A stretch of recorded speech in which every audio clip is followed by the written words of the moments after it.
14ই August, স্বাধীনতার ঠিক আগের দিন। চারিদিকে তখন অপেক্ষা, উত্তেজনা আর নতুন স্বপ্ন।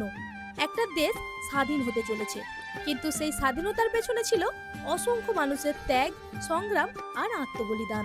হাই এভরিওয়ান, আমি স্মৃতি। আমার একটি ছোট্ট মিনি ব্লগে তোমাদের স্বাগত। সকাল সকাল বেরিয়ে পড়েছি কলেজের উদ্দেশ্যে, কারণ আমাদের কলেজ থেকে ঘর ঘর তেরেঙ্গা এই অভিযানে যাওয়া হবে। বাস থেকে নামবো, অমনি মেঘ ভাঙা বৃষ্টি। মেচক গ্রামের এই ব্রিজের নিচটা জল দাঁড়িয়ে এইরকম বিপর্যস্ত অবস্থা। এদিকে বৃষ্টি থামারও নাম নেই। খানিকটা সময় থামলো, আবার বৃষ্টি। কিছুটা থামতেই আমরা বেরিয়ে পড়লাম ভারত মাতার নামে জয়ধ্বনি করতে করতে আমাদের অভিযানে। আজ যখন পতাকা হাতে নিয়ে এগিয়ে যাচ্ছি, তখন গর্বে, আনন্দে বুক ভরে উঠেছিল। এই পতাকার পেছনে কত মানুষের ত্যাগ, কত বীরেদের আত্মবলিদান জড়িয়ে আছে।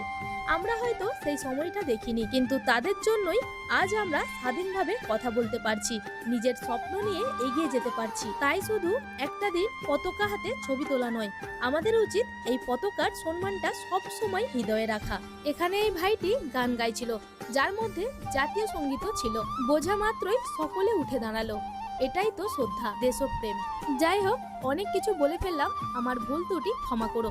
অনুষ্ঠান শেষে কাজকর্ম সেরে বেরোতে বেরোতে প্রায় 4:30, তাই বেরিয়েই বান্ধবী রান্না করে আনা চিকেন দিয়ে একটু ভাত খেলাম।